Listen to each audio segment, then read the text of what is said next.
Drafting Archetypes is sponsored by Grey Viking Games. Grey Viking Games is the best place to get MTGA arena codes. From booster packs to awesome cosmetics, check them out at greyvikinggames.com and use our code DRAFT for 10% off.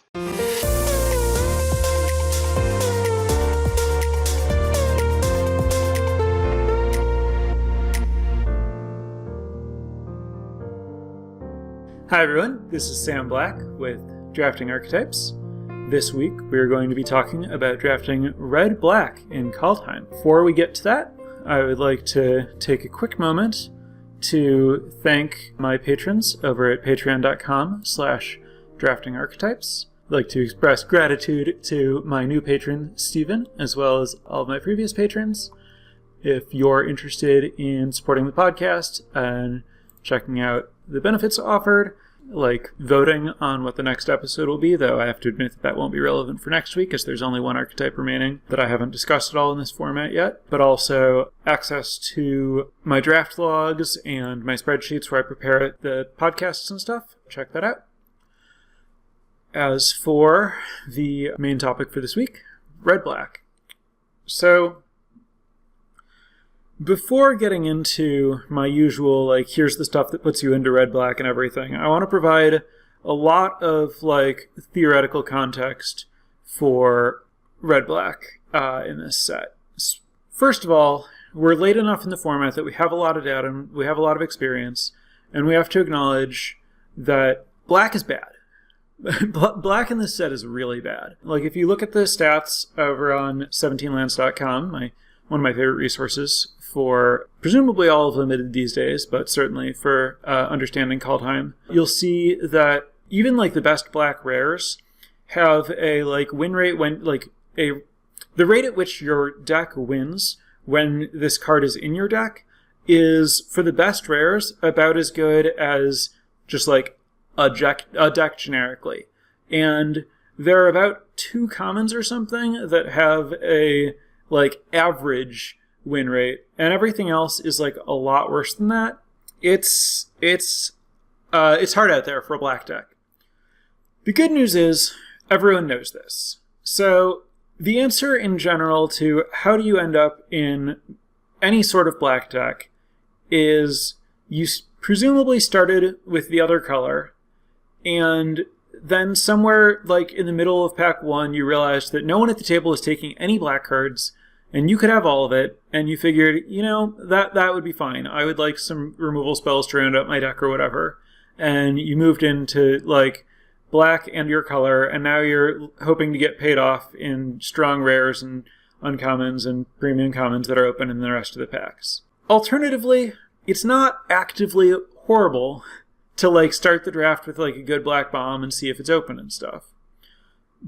But I also wouldn't fault anyone for just if you open any black rare, any at all, just saying, yeah, I don't think I want to mess with black, I'm just going to pass this. I think that's a totally fine way to draft. But if you get past a second, third, fourth pick black bomb, you should probably take the signal, draft the card, and I think that if you're getting all the good cards or all the best cards that are available anyway, you should be able to make a deck work. So that's some context for acknowledging what's going on when we're talking about playing black in Kaldheim. And I try to have this balanced series that's talking about all the color combinations you can draft and how to make them work. And I definitely stand by that project, and I think it's important to know. But I also don't want to pretend that all the colors are the same or anything, because that's not how Limited works. Beyond that, there's a lot of special context for red-black in particular, strategically in the game, outside of just how strong is this archetype or how strong are these colors. And that was kind of really highlighted for me earlier this week when I listened to a discussion on Mark Rosewater's Driving to Work podcast with Eric Lauer, who Eric Lauer has worked at Wizards as a senior or whatever, top tier designer. He's responsible for a lot of final sign-offs on basically every Magic set. Really, really smart guy, understands Magic super well. And they were discussing the fact that in original Innistrad, Black-Red was supposed to be about vampires, and vampires were supposed to be very aggressive. And Eric was talking about how people think that if you combine black and red, you naturally end up with aggressive decks because, like, I don't know, that's just what people think. But in reality, across limited formats in general, the best black cards and the best red cards are both removal spells. And when you load a deck with a bunch of removal spells, it doesn't actually result in aggressive decks, at least not in the way that we usually think about it. And this relates back to the article that I wrote this week on Star City that went up today about big games versus small games, and it touched on this idea that tempo and attrition are opposite ends of the spectrum. And black and red, their mechanics fundamentally, they don't have any cards, or they have very few cards that vote for a big game. There's not a lot of card draw. There's not a lot of, like, putting extra objects into play. It's all destructive. It's like, kill your thing, make you discard cards, make the game smaller in some capacity, trade off. And so, when you're voting for a smaller game, you're not necessarily voting for a game that's going to be over right away. You're voting for a game where we're going to run out of cards and we're going to run out of resources. We're going to have time to play all of our stuff because it's all just dying rather than killing the opponent. And so the game is about tempo, not attrition, from the framework where these are opposite ends of a spectrum. And that is just a whole different game plan than, like, aggro decks that are really about tempo fundamentally. And so it's really significant to understand the difference between, like, tempo, aggro, and attrition. And there are aspects here that work together where, like, they look similar. Like, a lot of the best black and red draws that I've lost to in this format occur when my opponent plays a creature or two and then uses a removal spell on all the creatures I play. And every turn I play a creature, they kill my creature, they hit me for some damage. And the game actually does end before I can use all the cards in my hand because of this damage that I'm taking. And, like, in those spots, yes, they're taking advantage of tempo, and yes, they're an aggro deck. But when you put a bunch of removal spells in your deck, you're not always going to get that draw. Your opponent's not always going to have more expensive creatures than you, so they're not always going to be behind. Your opponent isn't always not going to have removal of their own. And you have to accept that a large portion of the time, your cards are going to trade. And when your cards trade, the last thing standing, or the biggest thing left over, wins. What this really informs that I think that I've been missing in the way that I draft black-red is I have kind of an obsession with synergy and with trying to make my cards work together and make something that's greater than the sum of their parts. And so I see things like, okay, Tormentor's Helm is a pretty good red common. That plays really well with Death Knell Berserker. Obviously, I'm supposed to be putting Tormentor's Helm on Death Knell Berserker. And, like, now I'm playing, like, Tormentor's Helm and Death Knell Berserker, and I'm doing this Berserker thing, so I should probably be playing the 1-2 that drains my opponent and, like, leaning into this equipment and stuff. And then I end up in this spot where I, like, talk myself into the idea that, like, no, I want, like, a low aggressive curve, and I don't have room to prioritize removal, and, like, tricks might be good here and stuff. And this is all completely the wrong way to approach and think about red-black. You can't afford to play... Like, basically, cards must be this impactful to ride. If your cards are this impactful, then... I moved my hand down for those of you who are listening to this podcast in a audio kind of fashion. If your cards are a little bit below the threshold, it's too likely that when they're the last thing left, they don't matter, and your opponent has time to just draw a bigger thing and trump them. And so I've had all these red-black decks where I have, like, a couple of Death Knell Berserkers and a Tormentor's Helm, and I'm really doing it, and then my opponent plays, like, a Spirit of the Elder Guard, or just, like, literally any creature with 4 toughness, or, heaven forbid, a Ravenous Lindworm.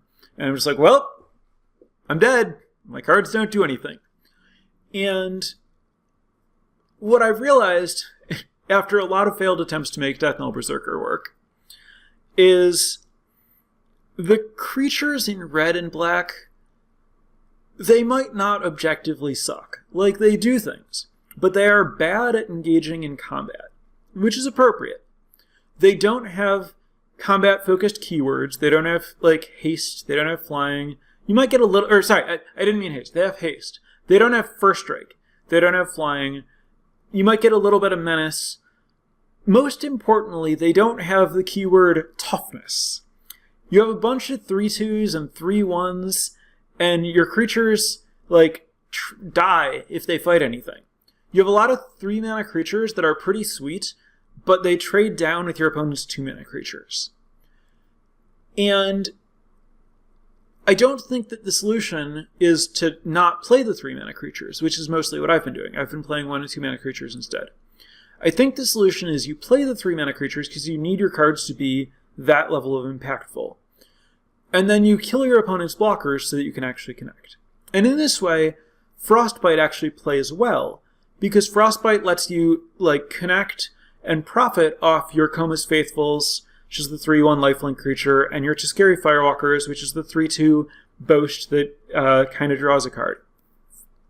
And if you can start getting these profitable attacks in with 3-power creatures, where you're killing your opponent's blocker to, like, set up these attacks, where it looked like you were going to have to trade down, and so they, like, left their... Like, they have a 2-drop, you have a 3-drop, they lose their 2-drop back to block so that you're going to have to make this unfavorable trade, and then you use a removal spell, but it's a cheap removal spell on their, like, 2/2, and then you get to hit them profitably. And now we're a little later in the game, and they play something big, and then you have Feed the Serpent or Demon Bolt, and then you kill that, and you get to hit them again, and now you're starting to, like, get some traction, maybe snowball some cards off your Firewalker. Now you're, like, kind of putting something together, and you have a deck that, like, as long as you're prioritizing removal and not trying to, like, pair low-impact cards together to turn it into something, can at least, like, hang with other decks. And yeah, so, like, for me, I think Tormentor's Helm is, like, the biggest trap, because we're used to, like, Tormentor's Helm plays so well in red-white aggro that it feels like, okay, I should be able to do this in red-black aggro also, and there's, like, this, Death Knell Berserker that looks like it wants this Tormentor's Helm. But at the end of the day, the reason Tormentor's Helm is good is because it lets you make your creatures with keywords bigger. And you just don't have enough keywords in red and black to, like, properly get value out of your Helm. And, like, your Helm punishes your opponent when they block, but you don't really want to be letting them block because your creatures are so bad when they're getting blocked. So my experience has been that, like, Helm is a trap and not the way that you want to go in red-black. And you want to prioritize just removal and creatures.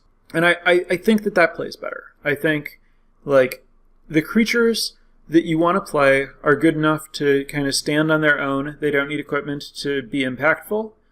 And you want to trade off to get them through. And you want your removal to answer your opponent's larger creatures and push your stuff through. And I think most often you want to have, like, a little bit higher of a curve than at least I personally have been trying to do. You want to think of this more as, like, a mid-range deck rather than, like, a red-white style, like, really low curve aggro deck.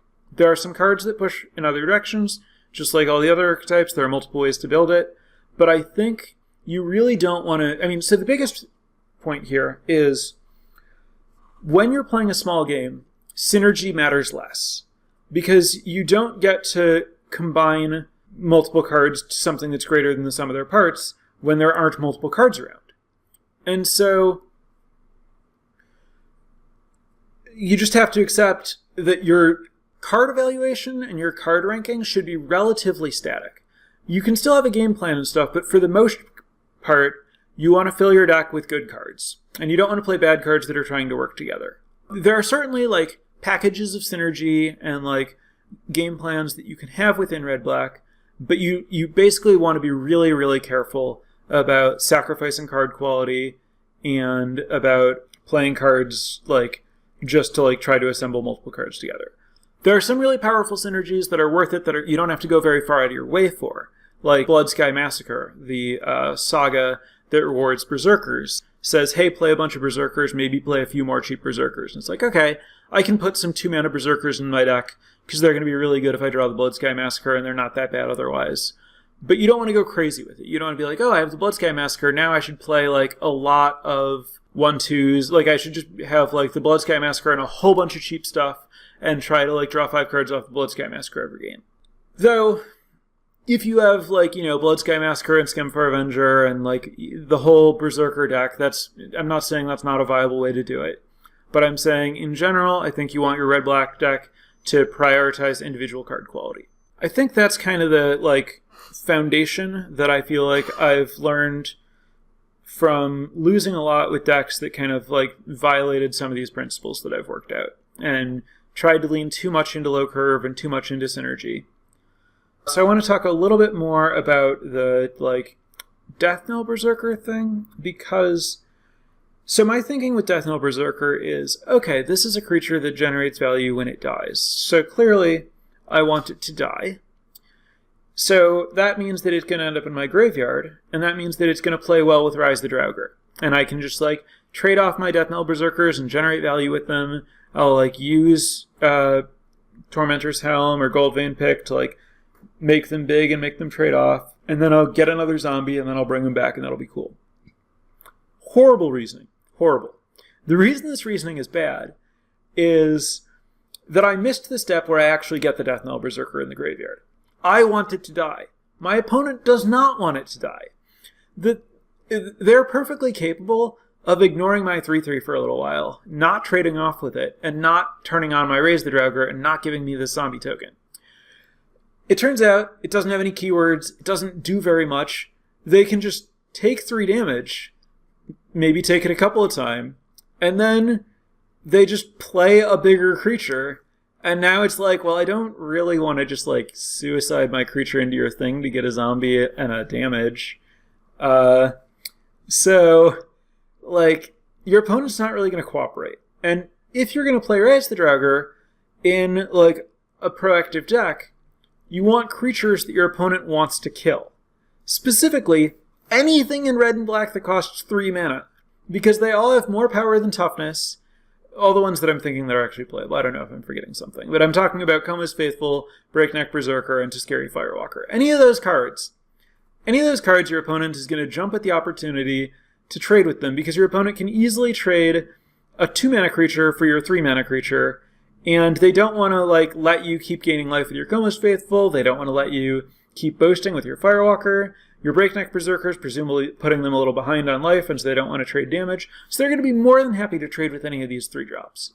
So that's why I think that especially if you're going to try to put Raise the Draugr in your deck, you really want to prioritize playing like specifically these 3-drops, but also just in general, creatures that are going to trade, creatures that your opponent wants to have die. Not creatures that your opponent is like, well, can't interact with that, I'm just going to ignore it. Like, Fearless Pup is not a creature that dies a lot, especially on offense. Like, it'll die if you trump block it, but it's not like your opponent is going to kill it very much. They're just going to take some damage. Same thing with Death Knell Berserker. Obviously, these are creatures. They might end up in the graveyard at some point, but they're not going to let you they're not going to let you get value out of Raise the Draugr in the time frame that you're looking for. They're going to let you maybe draw a card after your opponent has already played a bunch of 5/5s and, your little stuff that you're getting back just doesn't matter anymore. So that's more of a note on Rise the Draugr, is just like, if you're trying to have your creatures die, make sure that your opponent's going to cooperate with your plan. The next thing I want to talk about is something that I talked about before, I believe when I was talking about blue-black, which is the extent to which and way in which Reanimator exists in this format. There are a lot of cards that point to it, especially in red and black. You have Seize the Spoils and Carter's Vicious Return to put creatures from your hand into the graveyard. You have Koma's Faithful to mill stuff. You have Cinderheart Giant at common is a really high impact card to return to the battlefield. And then you have like stuff that returns things directly from the graveyard to the battlefield in Carter's Vicious Return, and the Elf Zombify that makes elves if you return an elf, and potentially at Mythic, Haunting Voyage. And so there is something going on here. I did some due diligence. I tried drafting the all-in Reanimator deck, where I just played a whole bunch of like things to let me discard Immerstrom Raider and use the spoils and Carter's Vicious Return, and I had like 3 copies of that elf thing and a Carter's Vicious Return and a bunch of like big stuff that was good to reanimate. And that deck was really bad. And the reason is, and I mean I knew that I had to worry about getting run over, so I knew that I wanted the rest of my deck to be cheap removal. But I was just working too hard to get a creature onto the battlefield, and the opponent's decks were too aggressive, and the things that I was doing were basically just like definitionally defined as stumbling, or at least like fumbling around, dirtling as one might say. My opponents killed me. And even if I like got off my, thing, put a Cinderheart Giant into play, at one point, like I did it, and then my opponent just cast Run Ashore, and then I lost. And so what I concluded was that the format's too fast to like go all in. I'm gonna like play dedicated Reanimator, but I do think that you can like play some Carter's Vicious Returns in like a deck with like a normal realistic curve of creatures and like a little bit at the top.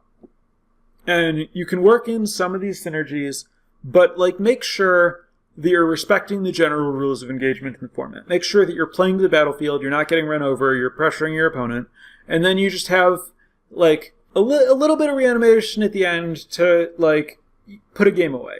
But it's not the only thing. It can't be the only thing you do in a game.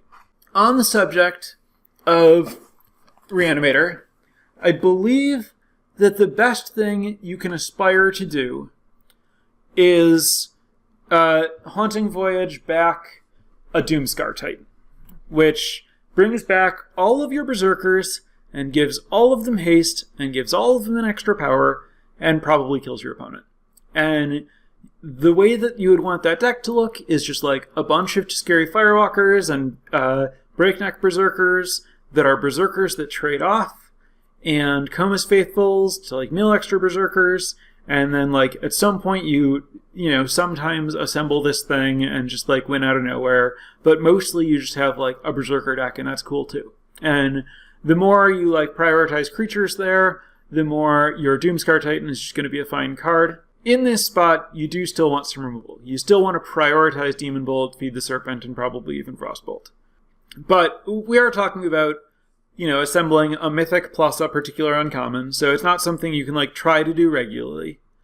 But it is, I think, a nice like bucket list dream for the format. A couple other packages that I think are worth like paying attention to and drafting around and like keeping in mind and building toward that are in red-black. Kind of most obviously is Shackles of Treachery plus Village Rites. Shackles of Treachery is the threaten. Village Rites lets you sacrifice the creature that you take. Problem with this is there are remarkably few other sack outlets. Like, there's Immerstrom Predator, and I guess technically Turgid Shadow, which I don't recommend putting in your deck. That card has horrible stats and has not been good in my experience, and is very hard to like make work with Shackles of Treachery. Though, I mean, it's only 7 mana, you can do it. But like, there aren't. The real problem is that there are none of those creatures that just like hang out and let you sacrifice another creature. They just didn't bother putting any of those in the set. So you need to like line up your Shackles of Treachery exactly with your Village Rites, which is pretty hard to do.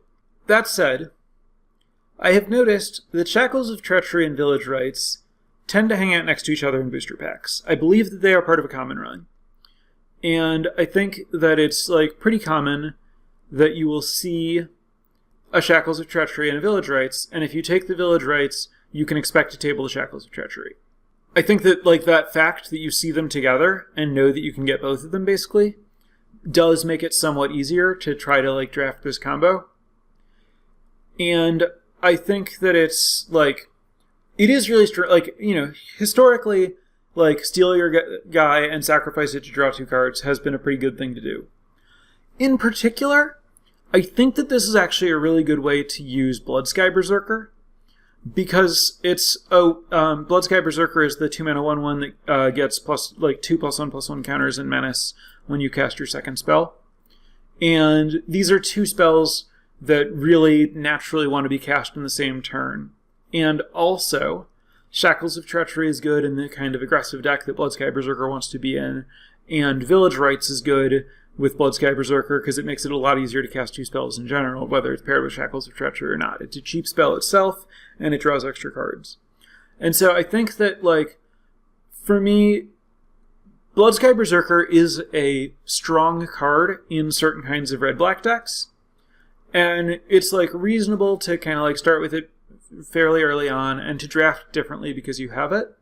And I think that one of the things you want to be looking to do in your Bloodsky Berserker decks is to try to include this Shackles of Treachery Village Rites thing.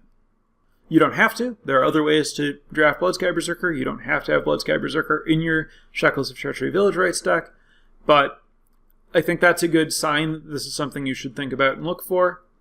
Also, full disclosure, I straight up don't know what the right mix of Shackles of Treachery and Village Rites is to pull it off. I know that I've seen decks that are successful. I've heard good things about combining them. I've had it work myself, but I don't know, the optimal number is, this many Shackles and this many Village Rites. Sorry, figure it out yourself. The other, group of synergy that is worth paying attention to in Black-Red is the pairing of Card A, Card B, where Card A can be either Hagi Mob or Fearless Pup, and Card B can be either Jarl of the Forsaken or Rune of Mortality. Both of these give you a way to do a damage to a thing and have that damage itself either kill the thing or to finish the thing off right afterward. It's not hard to get Hagi Mobs and Fearless Pups and Jarls. Rune of Mortality is slightly harder to get. It's an uncommon where all the others are common. But if you have, when there's one uncommon that wants you to look for some commons, it's pretty easy to find the commons to pair it with when you get the uncommon. That's just something to keep in mind, something that's worth doing, something that, I don't think asks you to go very far out of your way, and gets you something that's, a little bit better than the sum of its parts. That's kind of the other, I talked about how you don't really want to go out of your way for synergy, but this is, these are synergies that you can find that don't ask you to go that far out of your way.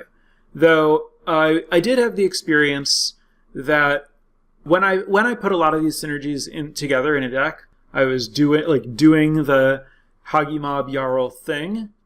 I found that while it's really a really good way to deal with big creatures, it was very punishing to have built my deck in this way when I played against aggressive decks, because I was I had these Jarls that were trying to finish things off, but all of my opponent's stuff just died if it was damaged. And so the back half of the combo that makes it kill big creatures was useless because that had already happened. Their stuff was already dead, and having these kind of clunky cards in my deck hurt. So I'd say I probably just ran bad there. There's still good stuff going on, but also it's the kind of thing that would be better if this were best of 3, and I could prioritize putting more Jarls in my deck against big creatures and taking them out against small creatures. That's all the big strategic stuff that I have to say about Red-Black. I can go down some list of cards, but I really, because Red-Black is so not about synergies, I think for the most part, it's not like the good uncommons say, hey, draft this kind of red-black deck.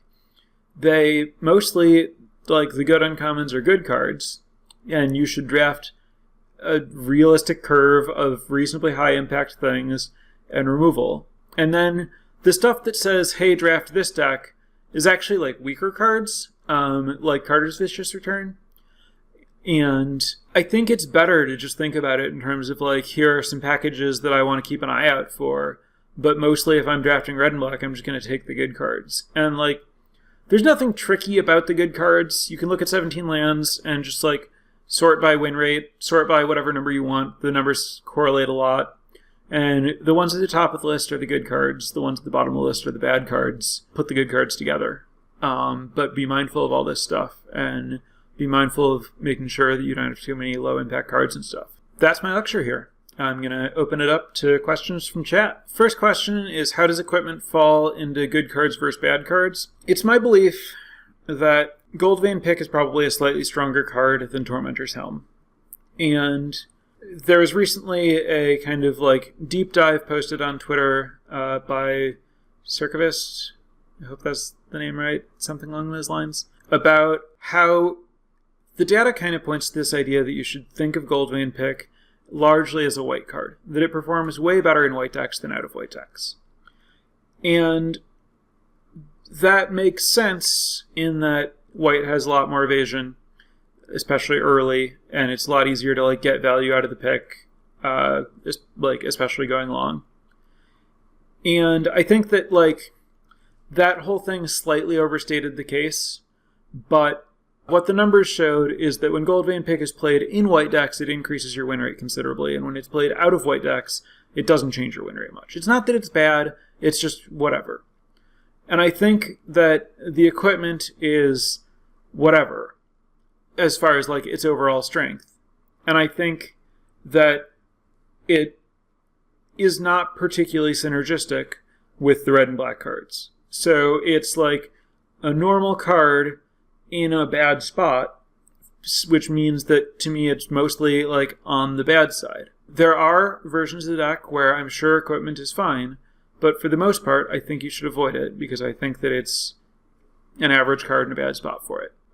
Obviously I'm talking about the common equipment. The uncommon equipment is great. You certainly want Dwarven Hammers and Draugr Helms in your red and black deck. That's like, they're exactly what you're looking for. They're high impact cards that play well in small games, that are high quality. Those cards are fantastic. Next question, I think, is trying to be on topic, but skews a little off topic, which is, if you first pick Kaya, what would I be looking for? And the answer is, I would be looking to play either black-white or black-white-green, or rather green-white splash black. You know, if I like am red-black and end up with a Kaya late, I might try to put it in my deck.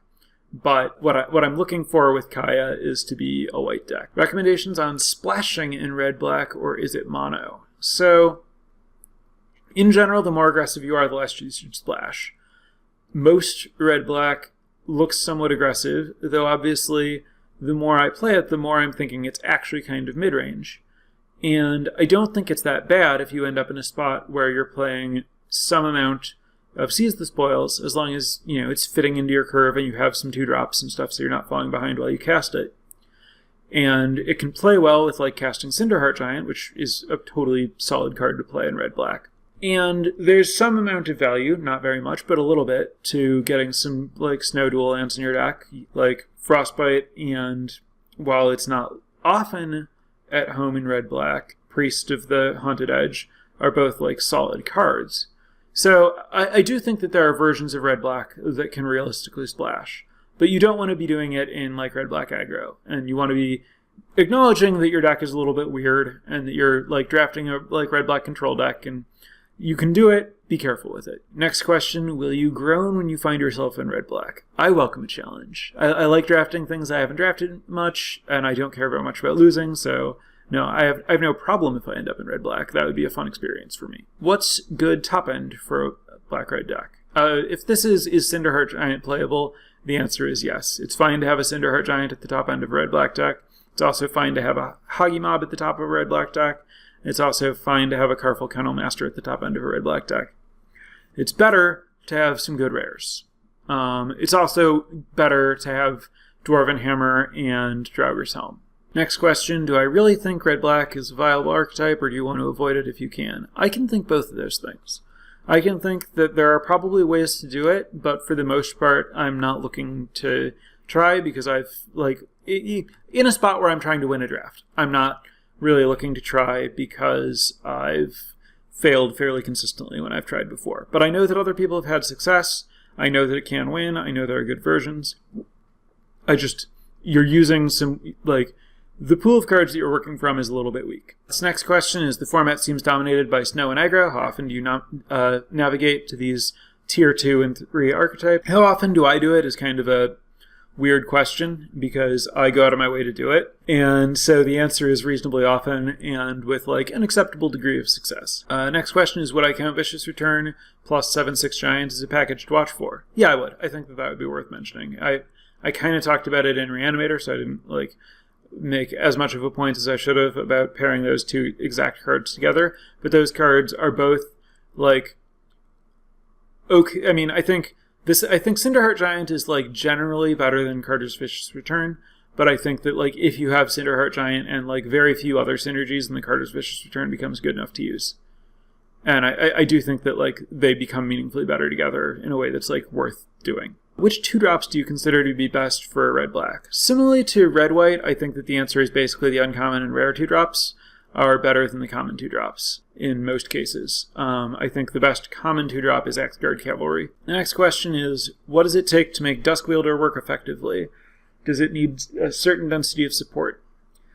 I wish I knew. It's clear from the stats that Duskwielder actually doesn't have a horrible win rate. It's not great, but it's not horrible. And I have lost to Duskwielder. When I've tried playing it, I've definitely gone too far. I don't know if it would be okay if I just like played a couple of them in a deck with a smooth curve rather than like playing a lot of them in hyper aggro decks. But I still haven't solved the Duskwielder problem. I don't know if it's like okay, but only in elves specifically. I don't know if it's like okay, but only with Berserker rares or something. There's something going on, and I haven't quite figured it out yet. Next question, do you think Black-Red is often the beatdown versus other archetypes, or does it need to take a more controlling position versus the other aggressive decks? Yeah, so, I mean, like I said, I've mostly drafted Black-Red as a somewhat unsuccessful aggressive deck. But I think that it's better to draft it as a mid-range deck, and to like value and prioritize cards like Frostbite. And so in that like kind of positioning means that there will be times when you're playing against more aggressive decks where you end up taking a controlling role. But the creatures that you want to play are creatures that attack.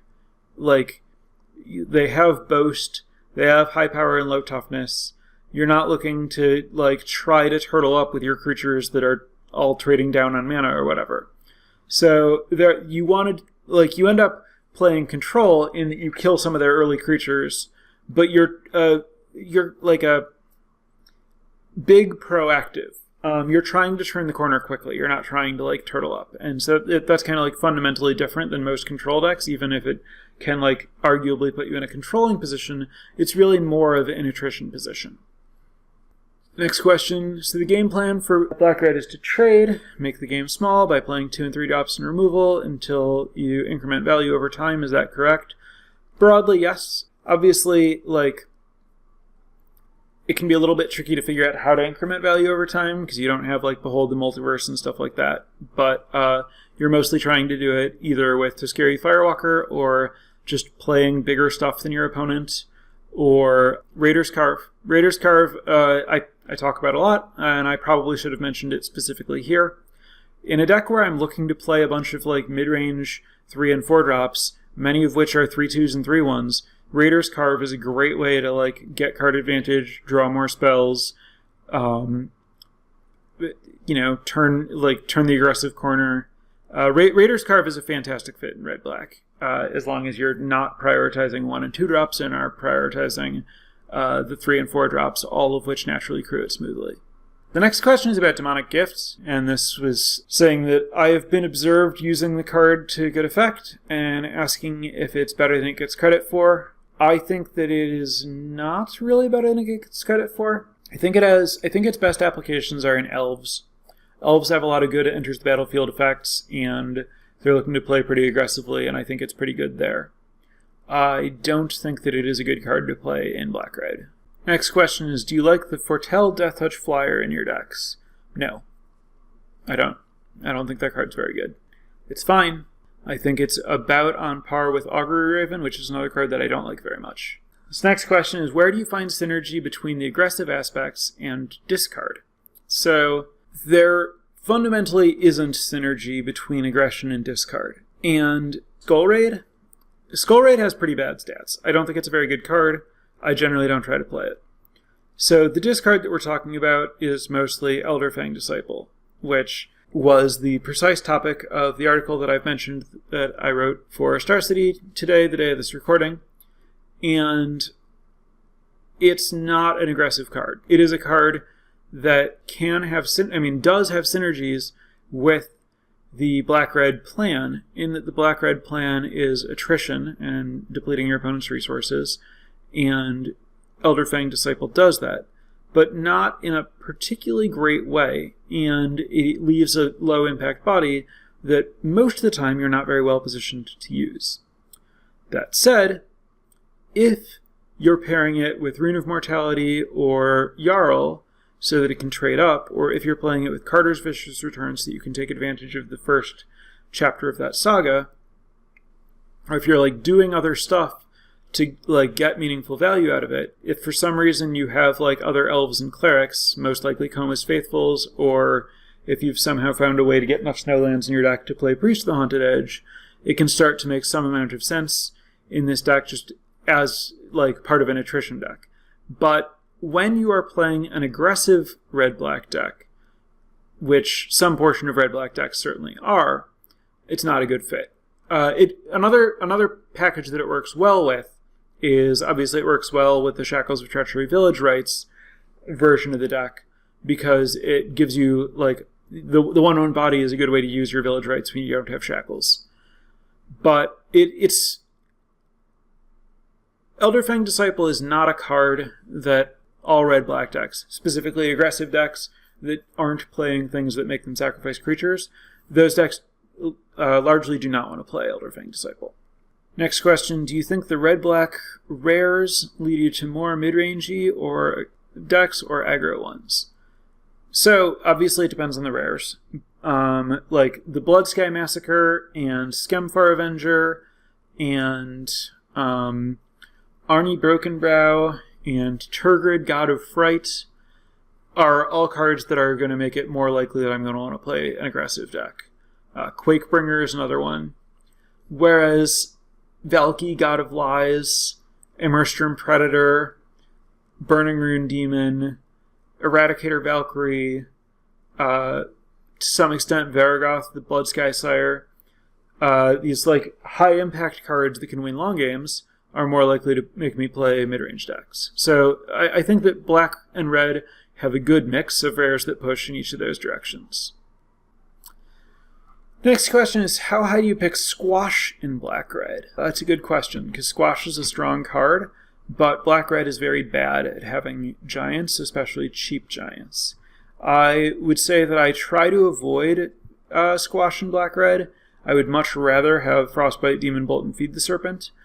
But if I'm really struggling for removal, I think it's okay to play one or two, but for the most part, it's not your go-to removal spell, certainly. Next question is, how do I feel about Run Amok in black-red? I'd rather have a removal spell. I've talked about how, in red-white aggro, I would usually rather have Run Amok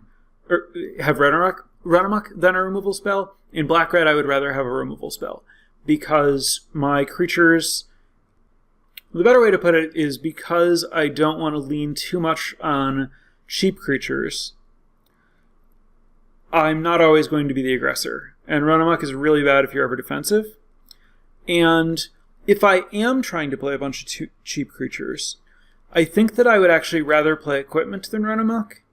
And this gets back to the discussion that I had when I was talking about red-white, about when to value Equipment versus when to value pump spells. And pump spells are better when you're trying to attack with a lot of creatures at the same time, so that you can attack with all of them and then pump whichever one they block. Whereas Equipment is better when you're only attacking with one creature at a time, because then you're not leaving a bunch of other stuff on the sidelines that can't attack because they're not equipped or whatever. And so the fact that red-black is trying to play a small game makes Equipment better than pump spells, relatively speaking. And so, between the fact that I want, Equipment more than pump spells and removal more than Equipment, Run Amok ends up being, a low priority. There are some versions of, Berserker Aggro where it's felt like Run Amok would be a good card in my deck, But I think that's like good card in a bad deck, not the right way to approach the archetype kind of situation. Next question is Arnie really that much better than Breakneck Berserker? And then some nonsense that I don't really understand about card grades. And the answer is yes. It has an extra toughness and an extra ability and no downside whatsoever. It doesn't let the Magic cards kind of exist on like a reasonably similar power bandwidth. It doesn't take that much like straight up extra abilities at no cost to make a card a lot better than another card. You can look up the win rates for Arnie versus Breakneck Berserker on 17 lands. It's a lot better. Next question is, do you view Village Rites as almost always a controlling card, or can it be part of an aggressive plan to dispose of useless bodies and pump Bloodsky Berserkers? I certainly do not view it as a controlling card. I think control decks generally have like better ways to get card advantage and aren't super likely to have random useless bodies around. I think of it more as like a combo card, like it's a card that you want when you have particularly good synergies with it. Yeah, it's good if you have Shackles of Treachery and Elderfang Disciple, and you're looking to like get 2 spell triggers and stuff off, and bad when it's used just out of context. Like, you don't just play it in a deck with like generic creatures. Next is a good question. Is Dwarven Reinforcements a good card here with no Bloodsky? I think Dwarven Reinforcements is actually pretty good.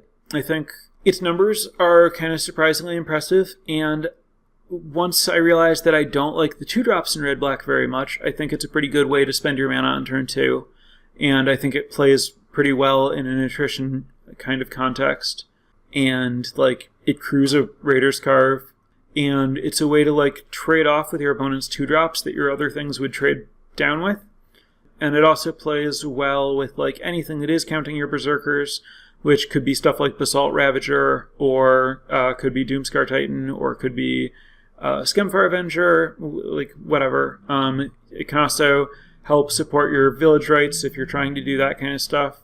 So yeah, I think generically speaking, also obviously it's fantastic with Magda. So like there are a bunch of cards that specifically make it good, and I think generally it's a reasonably powerful card in the archetype. Next question is about Carter Doomscourge and whether it fits better in red-black or as a splash elsewhere. Carter is a powerful card, and it plays reasonably well in red-black aggro, and I think that it is something that should be drafted like fairly highly if you're going to be able to put it in your deck. But I do actually think that it plays better as a splash in a green deck than it does in red-black. And the reason is pretty simple. Carter is better on a larger battlefield, and as I talked about, red-black is all about making a game small, which makes Carter worse. And Carter wants large battlefields generically, but especially large battlefields where you have larger creatures than your opponent. And so I actually played it in like a green-red splash-black deck where it just like single-handedly won half of my games. Forcing my opponent to attack into my Ravenous Lindworms and stuff was amazing. It was a like green deck that was very low on removal, and so I was kind of always set up for it, where there were just huge battlefields, and it won a whole bunch of games that like very few other things would win. So Carter is strong, really happy to play it in red-black, but no, it's not at its best in red-black. It's actually best as a green card. All right, thank you everyone for all the questions. That is going to wrap up this episode. I hope that I've come to reasonable conclusions about red and black. I do need to caution anyone that I have mostly been unsuccessful with red and black. My suggestions are largely guesses based on what has worked against me and what has not worked for me. But certainly, when someone loses with something a lot, you shouldn't necessarily trust them to be an expert on it. So, take the theory that I've said, apply what makes sense to you, and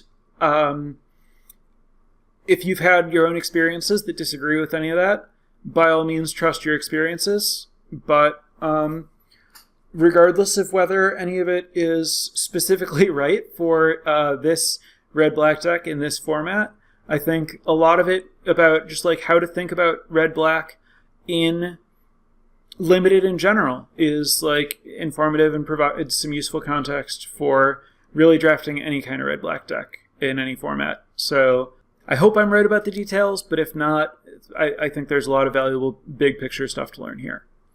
And that will do it for this week. I have the fortune of being able to tell you that next week I will be discussing blue-red, as the patrons have no say in the matter. That's the topic that's left to discuss. So hopefully everyone will join me for that. And thank you again, and goodbye.